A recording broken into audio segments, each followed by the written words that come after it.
if like words aren't flowing, like I can't just like force them out. Like I'm very much like I let the words just like come from my brain. Like I let the characters do what they want. Sometimes I'm like, maybe I shouldn't do that and I have to like change it. But generally speaking, I'm just like it just like comes and I write it.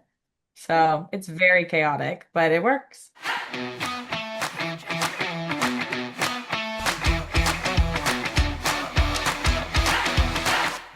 Welcome back, everyone. I'm Kaya Carrington-Russell, an Amazon Top 25 best-selling author known for writing kick-butt heroines and delicious men in dark romantic worlds.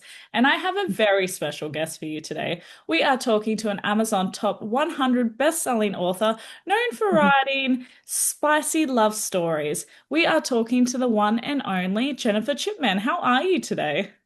Hey, I'm good. How are you? I'm really good. Better now that you're on. I am so excited to dive into your books, especially because we're coming up to the spooky season as well. And we can see on your bookshelf there, it's looking very spooky.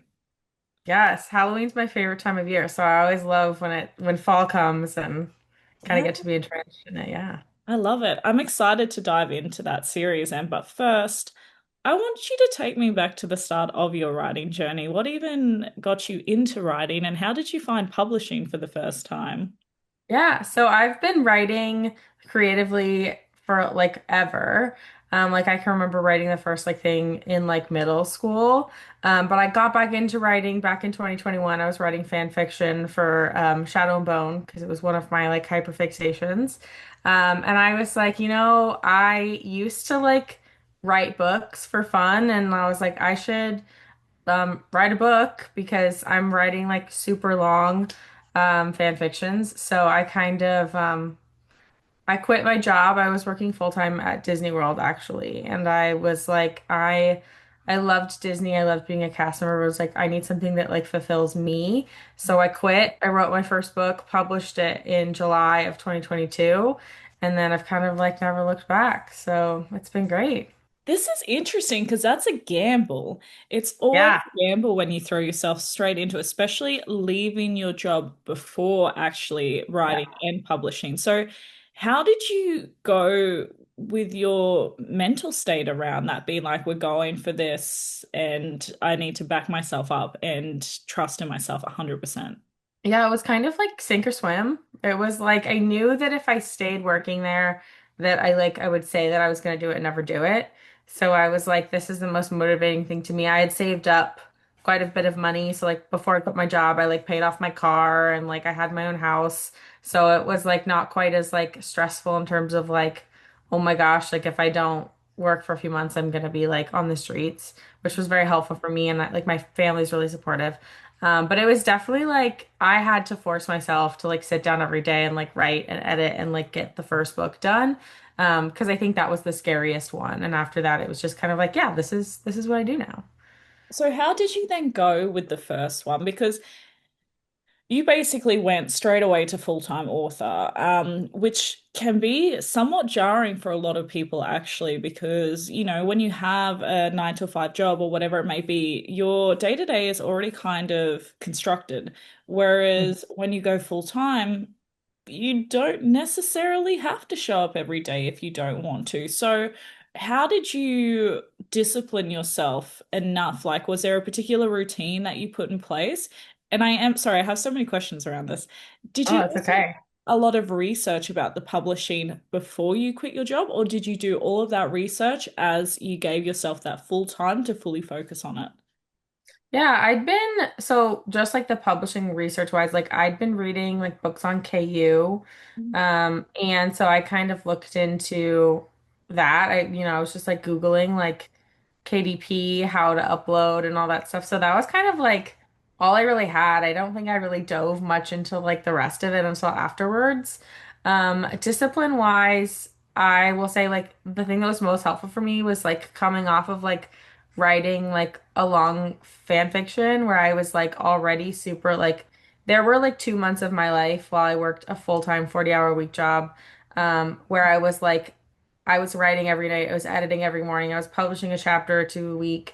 And so I think just like having that really helped me like switch to like doing it. Um because otherwise, like, definitely it is like you have to be like, I'm gonna write 2 to 5,000 words a day, and like that's my goal. And like, if I don't get that done, like, I'm not gonna get the book done. So it's definitely very like I'm a procrastinator at heart, so I definitely have to like force myself sometimes where I'm like, I don't want to write right now. I want to like go read or I want to like do whatever. So like sometimes it's just like I have to sit down and write. And yeah, it's definitely crazy. Love it. Do you think that writing the fan fiction not only helped create a type of routine for you, but also your confidence in writing as well? I think that like it's very interesting for me because like the first like smut scene I ever wrote was like in my fan fiction, and so I wrote it and then I texted my friend and I was like, I'm never gonna publish this. I'm never gonna post this. And she was like, no, like post it. It's good. And I was like, no, it's not. But I did, and everyone was so great. And I do think that like the community that I was in then was like so supportive, and they were so nice about what I was writing. And I look back and I'm like, this is garbage, right? Where I'm like, I don't think it's good. I look back on my first book and I'm like, this may be like, my new stuff is way better, but like people still love it. So I think I always have to remember that. But I do think that like having the friends who are really supportive, who are like, hey, your writing is really good. I really enjoy it. Like that helped me a lot, like feel better about publishing my first one. And a lot of my like fan fiction friends, my fandom friends were the ones who like I sent my first book to, and they like read it and beta read for me and gave me comments and stuff. So, I think that was a really great backbone to kind of go in with. Yeah, it's so good that you had that supportive network from the get-go as well, because it can really make the difference. When did you start noticing the snowball effect? So walk me through, you hit publish on your first book, and then what happened? And then where was the point in your career that you're like, oh, I'm really doing this now. I'm an author. It's happening. I don't know that I really like ever. I had some like moments that were like kind of crazy, like within my first four, but not too many because like it didn't like necessarily blow up. Like I definitely think like the first time someone made like a fan edit and posted on my Instagram for one of my books, I was very like, oh my God, like is this real? The first time someone made like a TikTok about one of my books.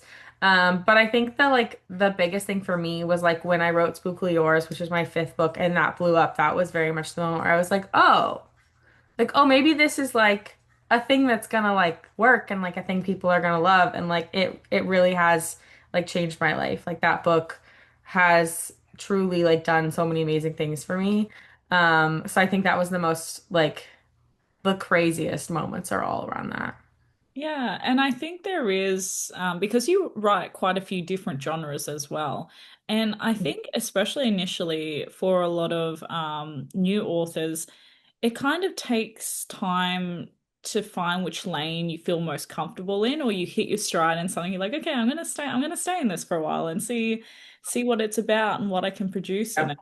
How do you feel now still about jumping between genres? Because not everyone can do it as well. So how do you cope? Is there any sort of buffer you need to put in between, or you can just go to whatever story is yelling at you the loudest at the time?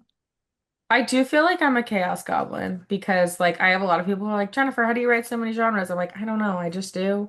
I write what I love, like what I love to read, what I love to like write. So like there's definitely stories like my sci-fi book that's like Star Trek inspired is very much like different than everything else I've written. But I also have a lot of people who are like, oh, I've never read a sci-fi romance before. I'm like, just a workplace romance in space. Like it's just the vibes, the aesthetic, right? So I think that really helps because like at the core, like they're different subgenres, but they're also very much like they're all spicy romance novels that have the same level of like spice and fluff, and like that's really important for me because I think that none of my books, like any of my books could be read by the same person who would get the same enjoyment out of them. So I'm not like one of these series is super angsty and like heartbreaking and depressing and the rest are all like fluffy. So I've always tried to keep that kind of baseline where I think the like reader expectations in any of them are the same. I definitely think it helps me a lot, kind of having being able to be like, okay, I'm gonna go write this book, and it's kind of like a nice change of pace. So like switching between maybe like college with my like Castleton University series and then to like paranormal, like it's very different, but it's nice because it always keeps things kind of like fresh and exciting versus like staying in the same world. I think it can get for me like I'm like, oh, well, like I'm kind of bored, like I want to do something different. So the changes like helps me stay like I think like focused. Sometimes I do like finish a book and I'm like, okay, but I really want to write the next one in that series now, and I have to be like, okay, but I actually really need to write this like paranormal book for the fall, or I really need to write this like Christmas thing I'm working on. So sometimes I'm like, I do like I really get attached to some of the characters, and I'm like, okay, but I want to stay with them, and that's really hard. I'd actually love now that we are slowly, well, you're going into the fall, should I say? We're just coming out of winter now in Australia and we're going into spring. But I always find seasonal books very interesting because I'm not much of a seasonal person. I'm from Australia. We have the same temperatures, like it's just hot Yeah. all the time and there's not many leaf like color differences, things like that. But I can really appreciate it, and I can appreciate that there's definitely a market for it as well. So, when you hit your stride on that first full book, and now you're still continuing in that, what are you doing in preparation? Like, how far out are you writing books for seasonal works? And what does that, is the marketing process any different, or is it just the same thing, but at a specific time that you're really pushing out on those? Yeah, so for the paranormal series specifically, I like when I wrote the first one, I was like, okay, I'm gonna have the second one come out next fall so that they're always kind of coming out in the fall. But I did write Wickedly in January of last year, like is when I started it. Which was very crazy because it was like, oh, like I'm writing this so far in advance of fall, but also that one was a little more or less like fall because a lot of it takes place because her love interest is a demon prince. A lot of it takes place in the demon realm. So a lot of it was just like fairy tale kind of like castle, like spooky castle vibes. So that was a little easier. I will say the thing with riding fall in Orlando is fall starts really early here because like Halloween decorations are already up in August. Like August 1st is Halloween season in Orlando. So I'm always like as soon as August hits, I'm like, it's time for Halloween. So seasons don't really exist here either. So last year I was writing my Christmas book in like July and I was like, it's 100 degrees outside. So sometimes I just have to like, turn on a Christmas movie or like try to like entrench myself in the like spirit of the season because it's not reflected outside. Well, let's talk about that series. You have Bewitchingly Hers come out, which is Yeah. the third book in the series. So, did you have any different writing experiences or obstacles with this particular book? I will say, I think that like this one is very much like it's expanding the universe, which is really fun for me because I get to bring in like new species of paranormal creatures and new like characters. The first two are really focused on like the sisters, on Willow and Luna, and then their love interest, Damien and Zane, who are brothers. So it's like very like it's the four of them really. And so this is like definitely like opening up the world. So you get to see a lot more of the town, which I know like readers loved in the first book. And it's just been like I think this is like the best plot of any book I've ever written. There's like a little bit of an underlying mystery. You don't really know what's going on. The FMC really doesn't know what's going on. Like the MMC is trying to figure out what's happening. So I think that that's really fun. And it's been really different for me. But I'm like I've really enjoyed the whole like bringing all these new like loose ends in that are going to like connect in the rest of the books in the series. So that's been really cool. What does your writing process look like? Are you a plotter or a pantser? I'm a pantser. I like loose outline. So like my outline is like chapter one, like FMC's POV, three bullet points, right? It'll be like this is generally what's gonna happen, and that's literally what I do for the whole thing. It's like bullet point chapters. So I'll be like first kiss, and then I like get to it in the document, and I'm like, oh, okay, how is this happening? But like for me, I'm always like if like words aren't flowing, like I can't just like force them out. Like I'm very much like I let the words just like come from my brain. Like I let the characters do what they want. Sometimes I'm like maybe I shouldn't do that and I have to like change it. But generally speaking, I'm just like it just like comes and I write it. So it's very chaotic, but it works. I wonder if you had that initially. Everyone may have different words for it. I call it being an intuitive writer, and I do something similar.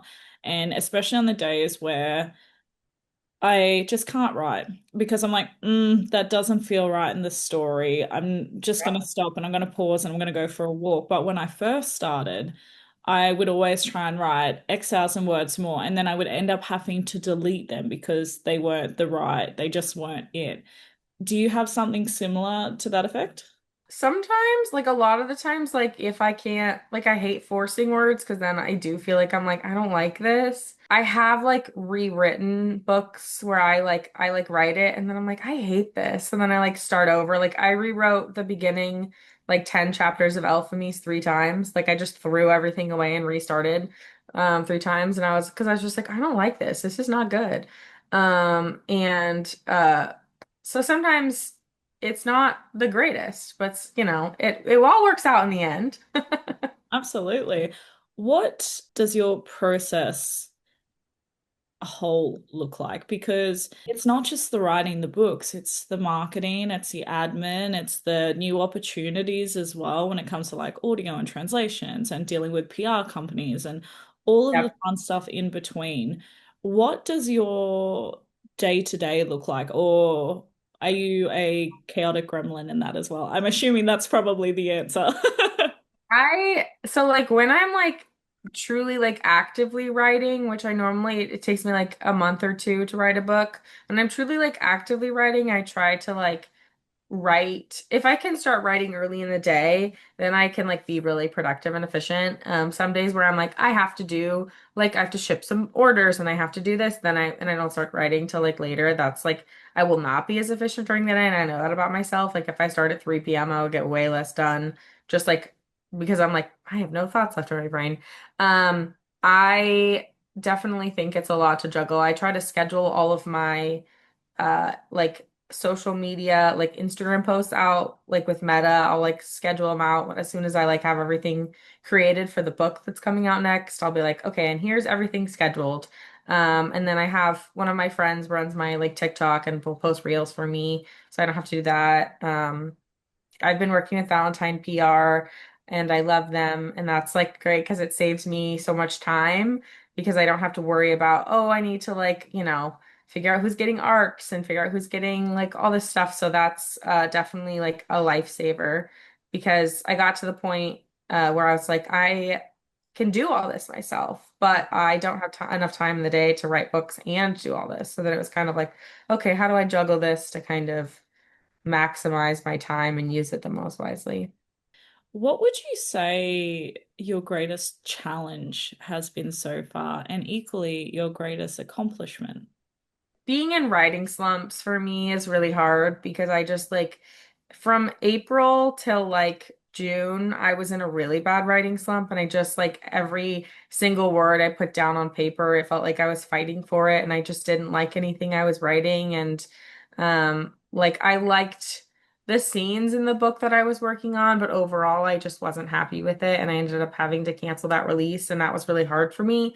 Because it's just like there's sometimes you just can't you're like I just have no motivation and you're like so burnt out from everything. So I think that's the hardest thing for me is just like burnout and tr how to like work through it. I think my greatest accomplishment just like the coolest thing is my first traditionally published book just came out in Germany, which is spookily in German. And I have readers like sending me pictures of it like on the shelves in Germany.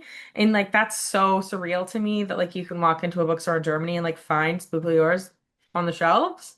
Because I definitely never imagined that happening. And I'm still very, very like excited that like they're even in audio. So like it's just that's been crazy.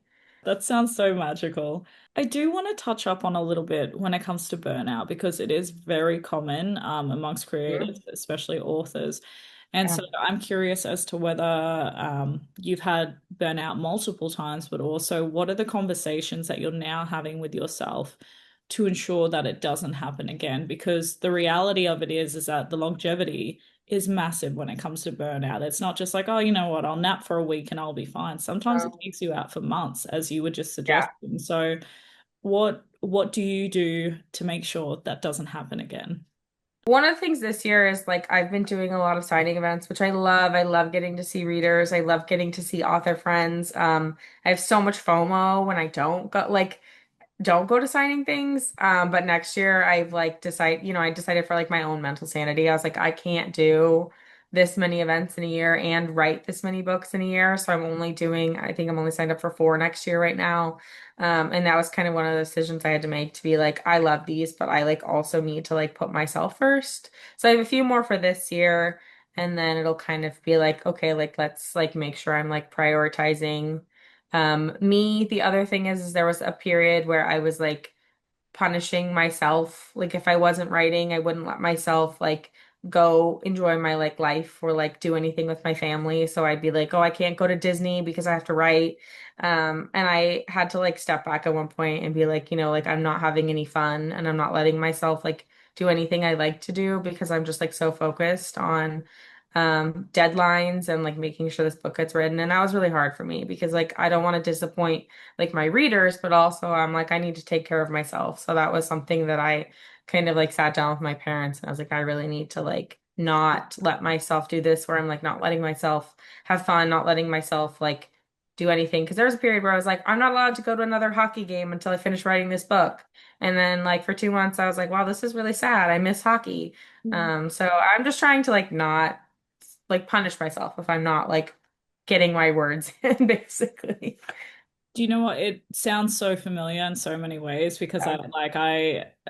I did that for years. And it's only recently, honestly, probably in the last year or so that I'm trying very actively to not do it because it's also very easy to slip in. It And the is. thing is too is like there's so many opportunities and there's so many paths that this career can take, and you get excited about it as well. You have an obligation to your readers, but also you're like, how far can I push this? What could happen? Anything could happen. But then I do think it turns into a level where it gets unbalanced very quickly. And I often find as well, authors don't have as much stamina as what they did when they first started within the first year or two, because it's all exciting, it's new, it's happening. And then once it turns into that full time, I don't want to say grind because we're obviously grateful for what we do, but it can then sometimes feel like that. So you definitely need to step back and refill the well in so many places. And I'm glad that you're focusing on that too, because you do deserve it. Definitely. We all do. Absolutely. Let's talk a little bit about social media. It is a hmm beast in itself. You did say before that one of your friends helps you with TikTok, which must be a massive relief. So, how do you face social media every day? What do you do? What do you delegate? And what have you found has worked for you? One of my main things, just in general, is I have my Instagram notifications turned off. So I don't, I love like being accessible and being able to respond to people, but I had to get to the point at one point where I was like constantly like responding to people immediately, checking messages immediately, that I had to be like, I will respond when I can and I don't need to be tethered to my phone 24/7. So that was something that's really helped me just in terms of like not feeling like I needed to do everything all the time. I love Instagram. I love making my own content. Sometimes I do have to like step back and be like, hey, I'm really busy right now. I need to like, maybe have someone else make some graphics for me. So I occasionally reach out to some friends and be like, hey, can you make some stuff for me? Like, here's the book. Here's like anything you want to use. I don't care. I just want it to be pretty. Um, but overall, like I love it. I just have to like not let myself spend all day on it. And that's obviously something I think we're all struggling with right now, kind of like as like a society, because it's so easy to just like sit there on your phone and just like watch TikTok videos for hours or like doom scroll on like Instagram or Facebook. And so I try to like I don't really go on TikTok.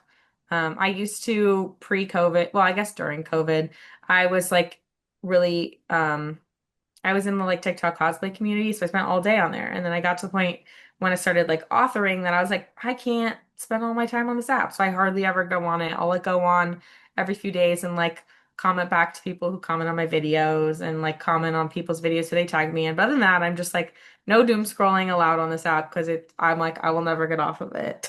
No, and it is. It's such a common, it's another thing social media quite easily burns out a lot of people. I Mhm. know I go through my dips as well with it. I'll go really hard, be like, I'm going to batch a bunch, and then give it a couple of weeks and I'll fall off. Not great for consistency, but also Yeah. it does wear you out, unfortunately. But Yeah. also sometimes it can push the needle as well. What Yes. other marketing tips or advice do you have for fellow authors who are watching that you have found has helped for you? Whether it be, I don't know, say if you have a Discord group or a Patreon or newsletter or joining Facebook groups, whatever it may be. What has worked for you? I always do like a bonus scene at the end of my books that they like you can get when you subscribe to my newsletter. I think that's really worked really great for me. Other than that, like I think um I've had a lot of success with just like my cover reveals going viral, which I attribute obviously to like my amazing cover designers. And that's just kind of really helped me like gain new following, gain new people. And a lot of that stuff you can't obviously like manufacture, you can't replicate, which I've been very grateful for in that sense. But other than that, just like I always like to make sure that like whatever I'm posting is something that I love and I'm proud of. And I think that like a lot of people get very discouraged if their posts don't take off in the beginning, but I think slow and steady really does win the race. And like anything you can do to engage with other people and make connections will always help you in the long run. Absolutely. What do you think has been the most surprising thing for you in this industry that you weren't expecting to find? I think just like the truly like deep, like meaningful friendships I've made. Like some of the author friends that I talk to them like on a regular basis, like and it's not just about writing, right? Like we talk about like our lives, like our, like it's people that I know that if I stopped publishing and they stopped publishing tomorrow, that like I would still talk to them. Like that they mean so much to me. And there's of course always like friendships, author friends that you make that you'll kind of like it'll kind of fade and you won't stay close forever. But I think those like really deep, meaningful friendships with authors and also just with like other like readers. Like I have made some amazing friends just from like book events and like every time I see them, like I'm so happy. And I definitely never expected kind of like any of that. So Let's talk about actually book signings and events because they are a beast in themselves. yeah. How do you go about organizing for events? And I'm sure that your table has changed immensely from the first signing you had to how you present it now. Especially Yeah. some people go all out on their tables, like it's amazing. So, what do you do to prepare as best as you can for book events? The last few events I've been like where I've been able to have two tables has really helped me because now I have almost 12 books out. So like the more you publish and the more books, it gets really hard to like bring all your backlist. So it's really helpful for me when I can have two tables and kind of bring everything. But I think just like I push my pre-orders a lot and that's really helped me prepare because like I have all those just like ready to go and then it's a lot easier to focus on like selling someday of, but most of them I'm like, I already know these are sold and I don't have to worry about it, especially if I've already like paid my table fee and paid my like travel fees before I even get there. It's like obviously such like a relief off my plate to know like, okay, well, I'm not going into this knowing I'm gonna be negative. Um, I am definitely a very like I love making everything cutesy. I love having cutie little like freebies on the table. My mom got me cute little coasters that like have my logo on them for my table this year. So we just got those. We had them at our first event this past weekend and people were like, "Oh my gosh, this is so cute."